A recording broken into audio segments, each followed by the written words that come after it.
오늘은 계시록별 중거 9번째 시간입니다. 오늘은 계시록 3장 사대교회를 통하여 7별과 7영에 대해서 아버지 앞과 천사 앞에 시인하는 것에 대해서 이기는 자에 대해서 변론해 보도록 하겠습니다. 사대교회를 통하는 아무리 살았다는 이름이 있어도 말씀을 지켜 회개하는 일이 없다면 아무런 소용이 없고 제레미야를 영접할 수 없다는 것입니다. 기독교라는 것은 말씀을 지켜 회개하고 지키는 일을 믿음이라고 하는 것이지 종교적인 생활이나 행위를만 나타내는 것이 아니라는 사실입니다. 그래서 살았다는 이름이 있어도 소용이 없다 이 말씀하셨는데요. 1절입니다. 사대교회 사대교회 편자기를 하나님의 7영과 7별을 가진 이가 가라사대 내가 네 행위를 아노니 네가 살았다는 이름을 가졌으나 죽은 자로다. 여기에 보면 주님의 모습이 7별과 7영을 가졌다 이렇게 얘기를 하셨습니다. 그래서 이제 첫 번째 7영은 하나님의 성령을 뜻했는데 이제 만민에게 부르는 성령을 받게 되어 있는데요. 이것은 우리 주님을 구세로 영접함으로 이제는 만민에게 부르는 성령으로 이제는 하나님의 백성을 삼는 역사를 뜻했는데 왜 7영이다 이렇게 얘기했느냐? 이 7영도 두 가지가 있습니다. 예수님의 보혈의 공로를 받는 예수의 대행기도 아니면 7영을 받을 수 없죠. 이거는 은혜시대 성령의 역사도 7가지로 체험을 할 수 있는데요. 그걸 그냥 소개만 해드리면 첫 번째는 빛으로 인도하는 그런 체험이 오는 자도 있는데 히브리서 6장 4절이 바로 그렇죠. 두 번째는 바람으로 강권적인 역사가 하는 일이 있는데 사도행전 2장 2절에 그 이해가 나와 있지요. 또 불로 소멸에 불을 받는 그런 역사가 있는데 마태복음 3장 11절에 또 사도행전 2장 3절에도 그런 예가 있었지요. 네 번째는 소리, 교통하는 그런 방법으로 성령을 체험하는 분이 있는데 사도행전 2장 2절에 그런 일이 있었지요. 또 기름으로 성령으로 진리의 성령으로 오신 일이 있는데 요한일서 2장 20절에 그 말씀을 하셨죠. 여섯째는 비둘기 모양으로 성령을 체험하는 분이 있는데 화답이다. 이것은 마태복음 3장 16절 17절에 예표가 있죠. 또 일곱 번째는 생수 성령을 이제는 받을 수 있는데 소송받는 일을 뜻했는데 요한복음 7장 38절에 이렇게 예언이 되어 있죠. 이것이 이제 요엘서 2장 28절에 마리에 만민에게 보내는 성령을 받는 역사가 마하이드락방에서 시작해서 지금 2000년 동안 기독교에서 내려온 일이죠. 그런데 이제 환란 시대가 은혜 시대가 끝나고 환란 시대가 오면 다시 7영을 또 받게 되어 있는데요. 이것은 만민의 성령을 받아서 하나님의 백성 된 자들에게 남종과 여종에게 주어진다고 요엘서 2장 29절에 예언이 되어 있죠. 근데 이거를 남녀와 종에서는 7영을 받는 방법은 계시록 7장 2절, 3절, 4절처럼 하나님의 종들의 이마에 인치기까지 땅이나 바다나 나무나 하야지 말랑처럼 마지막 한일에 전삼년의 역사 동안 받는 성령인데 이것을 받으면 피와 불과 연기 등의 표적과 증거가 나타난 것을 말씀을 요엘서 2장 30절에 예언을 했지요. 거기서 말하는 피는 그리스도의 보혈을 얘기한 것이 아닙니다. 이것은 완전한 제사함을 얻어서 완전한 성결의 역사가 올 것을 얘기한 거고 불도 이것은 은사 체험의 불이 아니고 이제는 소멸의 불을 받아서 완전히 원죄를 소멸받고 마귀를 소멸시키는 불의 능력을 받게 될 것을 얘기했거든요. 다시 연기기둥의 역사가 있다는 것은 하나님의 절대적인 보호와 인도 속에 죽지 않고 색색하고 죽지 않고 변성천하는 이런 7영을 얘기하는데 7영의 속성을 여러분이 아시는 것처럼 이제 이사야 11장 2절 3절 이렇게 말씀하셨거든요. 지혜와 총명과 모략과 재능의 신이요 지식과 경외와 판단의 신이다 그랬죠. 그래서 완전한 인격의 완전 변호를 받아서 이것은 완전한 변호성대 인격을 가질 수 있는 7영인 것을 말씀했는데요. 그 다음에는 또 뭐라 그럽니까? 7별을 가지셨다 이렇게 했는데 비워준 성령에서 뭘 뜻합니까? 그건 종들을 뜻했죠. 근데 7별이라고 그랬습니다. 이것을 보면 이제 계시록 1장 20절에 보면 길 금특대서 해야 되는 다니는 7별을 가진 이가 계시는데 예수님이죠. 거기도. 근데 7별의 비밀이 있다 그랬죠. 7금토대의 비밀과 7별의 비밀이 있는데 7별은 이제 14만 4천 명의 변호성도가 될 자들을 얘기한 것입니다. 그래서 이것은 하나님의 이름을 맞아서 변호사의 삶을 감당하면 이제 세세 왕권의 축복을 받게 되므로 이제 다니엘서 12장 3절처럼 이제 지혜 있는 자와 옳은 대로 많은 사람을 인도하는 자는 궁성의 빛과 별같이 영원히 빛난다. 이렇게 예언이 되어 있거든요. 입맞지 않는 정도는 어떻게 되느냐? 5개월 충현한 때 계시록 9장에 보면 많은 어려움과 괴로움을 받게 되어 있죠. 그 자들이 이제는 어떻게 예언이 되느냐? 이 계시록 6장 13절에 보면 대풍에 선무화나무가 과실 떨어진 것 같이 다 떨어진다 그랬거든요. 요거는 이제 5개월 황충현한 때 괴로움을 받다가 환란에 빠질 것을 얘기한 것이죠. 환란에 빠지면 이제 짐승의 피를 받게 되고 짐승의 피를 받게 되면 이제 대접전의 심판과 아마겟돈의 전쟁에 다 멸망을 당하고 마는 것이죠. 그거를 이제 그런 분이라는 것을 여기 알 수가 있는데 여기 이제 사도에게 한 칭찬은 네 행위를 하노니 살았다 이름을 가졌으나 죽은 자다 했죠. 살았다 이름을 간다. 이름은 뭐 기독교고 이름은 주님을 믿는다 할지라도 실제는 죽었다 말이죠. 생명책에 기록될 만한 신앙을 갖지 못했다는 것이죠. 말씀을 지켜 회개하는 이러한 모습이 없는 게 아니라 은사 체험까지도 하지 못하는 그런 교회니까 죽은 나무와 같다 이 말이죠. 나무는 신약을 받아야 열매를 맺는데 하늘로부터 내려온 7영을 받지 못함으로 아무 열매가 없는 상태를 얘기한 것이죠. 이런 분이 이제 우리에게 무엇을 어떻게 사느냐고 또 얘기를 하십니까? 이제 2절 3절입니다. 또는 일깨워 그 남은 바 죽게 된 것을 굳게 하라. 내 하나님 앞에 네 행위의 온전함을 찾지 못하였느니 그러므로 내가 어떻게 받았으며 어떻게 들었는지 생각하고 지켜 회개하라. 만일 일깨지 아니하면 내가 도둑같이 이르리니 어느 시에 네게 임을는지 네가 알지 못하리라. 완전한 열매가 없을 뿐더러 말씀을 자세히 듣고 말씀을 깊이 받으려 지켜 회개하는 일이 없으니까 하나님의 백성된 인격을 갖지 못했다 이 말이죠. 은사 성령도 받지 못하고 물론 이제 7영을 받지 못하는 상태가 됐다 이 말이죠. 그냥 종교적인 생활로 열심히 있다 식어지고 열심히 있다 식어지고 이런 정도의 신앙으로 변화받는 삶이 없지요. 예수님의 구세주로 영접을 정상적으로 했다면 심령통해가 와서 사람의 변을 심령의 변을 받는 거거든요. 또 이제는 말씀의 복음인 예언의 말씀을 읽고 듣고 지켜서 이 말씀을 지켜낸다면 몸에 오는 변화도 받게 돼서 죽지 않을 몸이 되고 변화신처럼 몸으로 자꾸 은혜를 받아야 되는데 이런 것이 없으니까 죽은 자 같다 죽은 나무 같다 이 말이죠. 이렇게 되면 어떻게 됩니까? 때를 알지 못하고 신부단장을 준비하지 못하니까 심판의 날을 알지 못하고 그냥 후련히 임하는 심판의 환란에 죽고 말게 된다. 이걸 지금 말씀한 거거든요. 여러분들이 이거를 잘 지금 생각하셔야 됩니다. 왜 예수님은 신랑으로 표현되는데 신랑은 언제 온다 했습니까? 항상 어두운 밤에 오게 됐죠. 이스라엘 백성들의 혼인 예식에 보면. 그래서 밤이 온다는 것은 이제 흑암이 덮인 세상을 뜻했는데 성경에는 이제 포도의 품꾼을 비유를 본다면 기독교 2000년의 역사를 이제 하루로 얘기를 했죠. 하루에 품값을 받는 역사로 얘기를 했고 밤이 되면 이제는 촛불이 필요한데 그때 밤에는 아무나 일을 할 수 없다 이 말이죠. 왜? 불이 있어야 되니까요. 여기 이제 7명의 완전 역사에 진리의 봉합불을 들은 첫대의 역사를 얘기한 거거든요.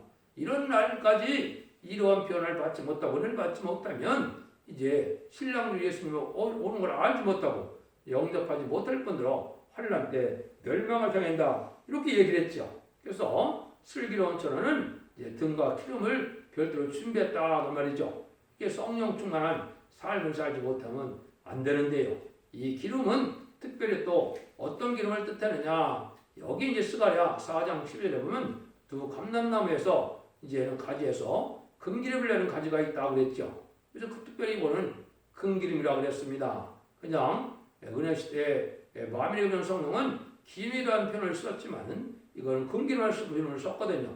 이거는 입 맞아서 14만 4천 명의 변성자가 되고 세세 왕권의 축복을 받는 성령의 역사를 뜻한 것이고 이거는 이제 마음에 오는 성령을 받고 난 후에 마지막 한 일의 동안에 이루어질 이제는 후3년반 들어가기 전에 이제는 7명의 역사를 밟게 될 것을 얘기를 한 것이죠. 이렇게 신앙생활이 발전하지 못하면 결국은 망할 수밖에 없다는 것이 하나님의 말씀이고, 사절에 보니까 그러나 사대의 그 옷을 더럽히지 아니한 자 몇 명이서 흰 옷을 입고 나와 함께 다니리니 그들은 합당한 자의 영거라. 여긴 걸 보면 이제 흰옷 입은 자가 아주 적다의 말이죠. 흰옷 입었다는 것은 뭡니까? 그리스도의 보혈을 바로 믿음으로 자범죄를 해결받은 것을 뜻했죠. 그래서 흰옷을 입어야 되는 방법과 흰옷이 무언가를 많이 말씀을 하셨는데 몇 가지만 소개하면 이렇게 되어 있죠. 계시록 7장 9절에 보면 이후에 내가 보니 각 나라와 족속과 백성과 방언에서 아무나도 능히 쓸 수 없는 큰 무리가 흰옷을 입고 그랬죠. 이것이 이제 예수 그리스도의 보혈로 이제는 제사를 받은 이제 새 시대의 백성이 될 사람들을 얘기했죠. 이비처보호처에서 7명을 이제 다시 심판형과 소비령을 받음으로 원자점들까지 해결받는 그러한 이제 하나님 새 시대의 백성이 된 자들을 얘기를 했죠. 이것이 이제 기록 7장 14절에도 보면 내가 그러되 내 주여 당신이 알리다 하니 그가 나더러 이르되 이는 큰 환난에서 나오는 자들인데 어린 양의 피에 그것을 씻어 희게 하였느니라. 십자가도를 잘 믿어서 믿음을 지켜 해결한 일이 있으므로 흰옷 입은 자가 될 수 있다는 걸 우리가 알 수가 있죠. 그런데 인간적 말에는 예복을 입어야 된다, 신부단장을 해야 된다 이렇게 나와 있죠. 이걸 어떻게 깨끗게 하느냐? 이 방법은 이제 말라기 3장 2절 3절에 이언이 되어 있습니다. 그의 기만한 날을 누가 능히 당하며 그의 나타나는 때는 누가 능히 서리요. 그는 금을 연단한 자의 불과 회복한 자의 재물과 같을 것이라. 그가 은을 연단하여 깨끗한 자같이 앉아서 네 자손을 깨끗하게 하되 금은같이 그들을 연단하리니 그 의로운 재물을 여호와께 드릴 것이라. 여기 네 자손을 깨끗하게 한다 그랬죠.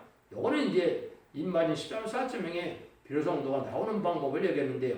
금을 연다는 것 같이 또 여기 깨끗게 하는 표격한 제 재물과 같다 이랬죠. 깨끗게 하는 역사가 온다 이 말이죠. 이게 합당한 완전별의 역사를 듣고 회개하고 호소하고 기도하고 예배 보면 이제는 원자자분들 해결받는 역사를 뜻한 것이죠. 이 은혜를 지금 받아야 될 때가 온 것입니다. 그래서 이것을 이제 계속 20장 14절에서는 그 두루마기를 빠른 자들이 보겠나니 이는 저희가 생명나무에 나가며 문들을 통하여 성에 들어갈 권세를 얻으려 함이로다. 이 새 시대 가려면 두루마기를 빠는 이러한 일이 있어야 된다 이 말이죠.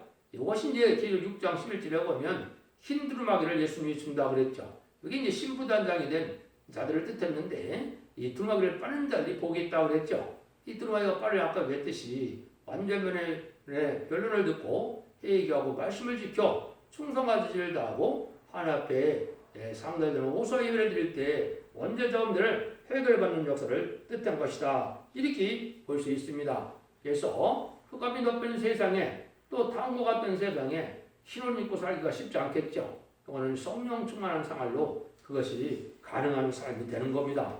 여러분이 그래서 이런 흰옷을 입은 그건 무리가 되어야 된다는 사실을 알려줬죠. 근데 하나님께서는 세계적으로 어떤 자들을 복을 주기를 원하느냐? 여기 이제 5절 6절이죠. 이기는 자와 이와 같이 이 옷을 입을 것이요 내가 그 이름을 생명책에 반드시 흐리지 않냐고 그 이름을 내 아버지 아빠 선수들 앞에 시인하리라. 여기 이제 중요한 말씀이 나옵니다. 이기는 자가 되어야 되는데 흰옷을 입을 것은 이제 아까지 그리스도의 보혈의 공로로 자범죄를 해결받으면 흰옷 입은 자가 되죠. 근데 여기 내가 그 이름을 생명책에서 반드시 흐리지 않냐고 그랬죠. 근데 이걸 반대로 생각하면 생명책에 흐려지는 사람이 있다 이 말이죠. 이건 이제 기독교의 구원을 잘 아셔야 됩니다. 아무리 구원받았다 하더라도 타락하고 부패하면은 생명책에서 이제 지워질 수도 있는데 여기서 이 말씀하신 이유는 이제 마지막 법인 예언의 법을 순종하지 않고 무시하고 멸시하고 또 가감하는 자들은 이것이 이제 제약이 되어서 이제 생명책에서 이름이 지어진다. 이거는 천국을 갔다 온 사람들이 생명책에서 이름 지어진 사람들을 많이 보고 왔다 하고 증언하죠. 이게 이제 마지막 때는 그런 때가 또 오는 겁니다. 그래서 이 마지막 때는 이 말씀을 무시하거나 가감한 것이 큰 죄다 이 말입니다. 지금 너도 나도 뭐 계시록을 해석하는 사람들도 많은데 이게 나중에 알고 보면 하나님 앞에 완전 변론을 받지 못하고 하나님의 사명을 받지 못한 자가 되는 것은 말씀을 과감하니까 그것이 큰 범죄가 되거든요. 지금 영혼고인 시대는 이게 범죄가 되지 않았지만은 이제 재림을 영접할 때는 예언서 기록을 잘못 가르치면 이게 큰 범죄라는 사실을 여러분이 아셔야 됩니다. 가감하면 재앙을 받는다고 계속 22장 16절, 17절, 18절 이게 나와 있죠. 여러분들이 그걸 우리가 잘 깨달아야 됩니다. 근데 여기 이제 중요한 일이 있습니다. 그것은 이기는 자가 내 아버지 앞과 천들 앞에 시인한다고 그랬죠. 이기는 자의 비밀이 무엇이냐 이거를 여러분이 아셔야 됩니다. 그러면 계속 12장 11절에 보면 또 여러 형제가 어린 양의 피와 자기의 진건을 말로 인하여 저를 이기었으니 그들은 죽기까지 자기 생명을 아끼지 아니하였도다. 이게 마귀 세력을 완전히 이기는 것은 요 한 구절밖에 없지요. 성경 전체를 보면 이기는 자는 어떻게 하냐? 피와 말씀 등으로 이긴다. 피로 이긴 것은 아까 얘기했듯이 예수 그리스도의 번역을 믿고 순종하여 이제 만민의 금전을 성령을 받아서 중상을 받았으면 사망의 권세에서 벗어나서 이제 영혼권을 받는 일이 있어진 거죠. 이게 이제 피로 이긴 겁니다. 그러나 이 피로 이긴 자는 어떻게 되느냐? 여기 천사들 앞에 시인한다. 천사들 앞에 그리스도의 보혈의 공로가 인정받은 자는 예수님이 천사들 앞에 시인하니까 이제 지옥 갈 영혼이 천국을 갈 수 있다 이 말이거든요. 이게 이제 첫 번째 이기는 겁니다. 그게 이제 중생받은 기독교인들이 해야 되는 되고, 두 번째는 아버지 앞에 이제 인정을 받아야 된다 시인한다 그랬죠. 요거는 이제 말씀 증거로 완전변에 이르는 종을 만나서 이제는 예언의 말씀을 일거두시키는 이 완전변의 역사가 받은 종에게만 이것을 이길 수 있는 관원이 오는데, 이것은 원자자들을 대해결받는 일이기 때문에 이렇게 해서 이기는 승리에 반응되면 아버지 앞에 신을 받는다 이 말이죠. 요게 이제 계속 14장 1절에 보면 아버지의 이름이 이거 이마에 있다고 그랬죠. 요게 보좌 앞에 7명을 받아서 하나님의 소유가 되는 하나님의 종들이 되는 이런 은혜 받은 인맞은 10만 4천 명을 얘기했거든요. 이래야 하나님 앞에 시인을 해서 일을 맡게 된다 이 말입니다.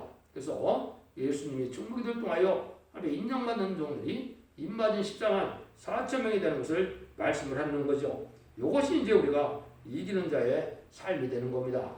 이걸 알지 못하고 10만 4천 명이 그냥 무더기로 나오고 10만 4천 명이 아무나 되는 것이 아니죠.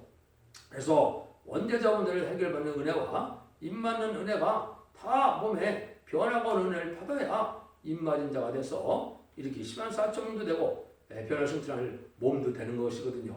이걸 깨닫지 못하면 이 시대 기독교에 참된 말씀의 빛에 속했다고 볼 수 없는 것이죠. 여러분들이 만민에게 보여준 성령이 끝나고 나면 만민의 흑암을 가리는 때가 온다고 이사야 60장 2절에 얘기를 했죠.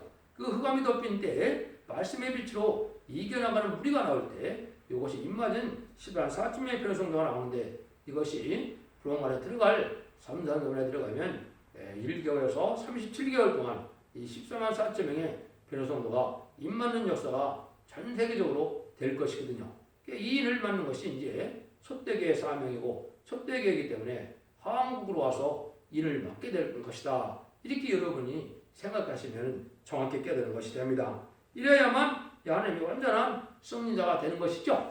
이게 이제 진정한 이기는 자가 되는데, 이기는 자의 비밀을 아는 것이 잘 없죠. 그러니까 이기는 자는 어떠한 과정을 거쳐서 이기게 되는를 조금만 말씀을 드린다면, 첫 번째 기록 10장 11절에 다시의 은혜의 대표가 된 진리들한테를 가진 종에 청량을 받는다고 그랬죠. 기록 11장 1절에요. 청량받아서 이것이 은혜를 받아서 거기서 충성하지를 다하는 자들이 그 판결에 들어가야 되고, 청량받지 못하면 40개월 동안 이제 짓밟는다고 그랬죠. 이건 후성점에 빠질 것을 얘기한 거거든요. 이것도 잘못 알고 지금 있는데, 이 청량을 받지 못하거나 청량받을 가치도 없는 사람들은 이제 어떻게 되느냐, 나중에 후성점에 빠져서 짐승의 배를 받게 되는 일이 된다 이 말이죠. 그래서 이 청량을 합격한 자들은 다 어떻게 되겠습니까? 촛대기의 성도가 되고 촛대기의 사자가 되겠죠. 이게 첫 번째 비밀입니다. 두 번째는 그래서 말씀에 완전 무장을 해서 말씀을 햇빛같이 이제 무장을 해서 3대 무장이라는 이 인격을 받아야 되거든요. 그것이 말씀 무장과 사랑무장과 인격무장을 완전히 해서 7명을 받음으로 하나님 앞에 완전한 인격을 가진 그래서 인격을 받아야만 이게 입맞은 종에 반려 들어갈 수가 있거든요. 그래서 그러한 다신의 사명자의 이 말씀을 듣고 충성한 일을 다하고 목숨을 아끼지 않고 충성한 자들에는 입맞은 13만 4천 명이 되고 이제는 순종을 하되 충성한 일을 다 못해서 이제 신부단정을 안 됐다 하더라도 순종하는 자들은 능일시할 수 있는 큰 무리가 돼서 예비적 보호죄에 인도를 받아서 새시대 백성이 되는 그런 영광을 또 누리게도 된다 이 말이거든요. 그래서 이 완전변의 말씀을 듣고 완전 개조 변화성결 역사가 몸에 오는 시험이 오고 원죄자분들 해결받는 역사에서 피까지 정결게 되는 시험이 와야 이것이 변화성결 반열에 들어가게 돼 있거든요. 그래야 이기는 자의 반열이라고 이기는 자의 반열들은 다시언의 사명으로 진리봉합부를 높이들어서 전삼년의 전세계에 다시언의 사명에 동참함으로 이제는 진리의 봉합부를 높이 들은 자들이 되어야 되는데 이것이 기도원의 삼명용사처럼 옛날에는 햇불을 들었지만 지금은 진리의 봉합부를 들어야 된다. 이 말씀은 다시언의 사명을 완전히 감당할 정도를 얘기했죠. 이것이 이제 베드로후서 1장 19절에 보면 등불이 확실한 예언을 깨닫는 걸 뜻했다는 것이 분명히 베드로 사도도 말씀을 했죠. 그런 사명을 하게 된다 이 말이거든요. 이런 종들이 이제는 마지막으로 이제는 그리스도의 복음을 듣지 못한 공산당 지역에 제왕으로 떠난 죄를 건너로서 이제는 마지막 그리스도의 복음을 전해서 믿고 순종한 자를 예배자로 인도하는 사명을 하게 되면은 이제 기록 11장에 보면 죽은 자 같이 쓰러졌다가 이제 이리로 올라오라 하는 기록 11장 10절에 예수님이 공중에서 이리로 올라오라 할 때 그가 이제 변화를 받아서 변화 승천함으로 이제는 휴거가 되는 이런 그 영광을 누리게 되거든요. 그래서 이제 변화 승천하여 이제 하나님 보좌 앞에 가면 이제는 거기서 왕국 부서적을 이루게 되고 이제 후 3년반이 끝날 때 이제는 지상 강림하는 예수님의 백마탄 군대가 돼서 아마겟돈에서 최종 승리함으로 승리에 대해서 계속 20장 4절처럼 그리스도께서 1000년 동안 왕노릇 한다 할 때 그리스도와 더불어 왕노릇 한다 그랬거든요. 이것이 이제 변화성대 10만 4천 명이 1000년 동안 지도자들에 대해서 분봉왕의 사명을 이제 그 감당케 하는 영광을 누리게 된다. 이것이 이제 진정한 혼인잔치에 참여한 자들이 되죠. 이래서 하나님이 모든 심판을 끝내고 완전 성도의 나라, 그리스도의 나라를 이룬 것은 요 입맞은 10만 4천 명의 이기는 자들이 하는 일이거든요. 그 자리에 갖는 일이 되고 그 비밀을 이제 알려준 것이 요 사대개혁에서 알려줬는데요. 여러분들도 이 진리를 잘 분별해서 이런 말씀을 읽고 듣고 읽고 충성한 진리를 다하고 말씀을 지켜 해결하는 원죄자분들 해결반으로 죽음과 상관없이 이제는 새시대의 축복을 누리는 사전 만대의 축복을 누리는 복된 종들과 성령님 다 되시기를 예수님으로 간절히 축원드립니다. 아멘.